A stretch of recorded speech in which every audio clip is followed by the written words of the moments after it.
നാട്ടുകാരും വീട്ടുകാരും അറിയാതെ ഒരുത്തന്റെ കൂടെ പൊറുക്കാൻ നിനക്ക് എങ്ങനെ ധൈര്യം വന്നടി? അങ്ങനെ പെട്ടെന്നൊരാഗ്രഹം തോന്നി. നിന്റെ അമ്മയച്ഛനും ജീവനോടല്ലേ ഇരിക്കുന്നത്? ഞങ്ങൾ വിചാരിച്ചാൽ നിനക്ക് അന്തസ്സായ വിവാഹം നടത്താൻ സാധിക്കില്ലേ? വിവാഹവും മരണവും വിധിയാണമ്മേ. അഹങ്കാരം കാണിച്ചിട്ട് വിധിയാണെന്ന് പറഞ്ഞാൽ മതിയോ?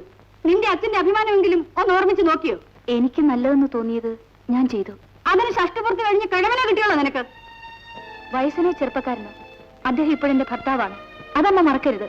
ഭർത്താവ് ഒരു നേരത്തെ ആഹാരം തരാൻ, നിനക്കൊരു നല്ല സാരി വാങ്ങിച്ചു തരാൻ ആ പെൻഷൻ വാദ്യർക്ക് ഗതിയുണ്ടോടി? ഉള്ളതുകൊണ്ട് ഞാൻ തൃപ്തിപ്പെട്ടോളാം.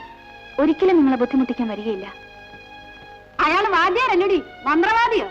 നിന്നെ കൂടോത്രം ചെയ്ത് വശീകരിച്ചത് വേറെന്തോ കാര്യത്തിന് വേണ്ടിയാ. എന്റെ ചേച്ചിയുടെ ഭർത്താവാണോ? അതെ, ഇരിക്കൂ. അതായത് അളിയൻ. അപ്പുപ്പൻ, അളിയൻ അപ്പുപ്പൻ.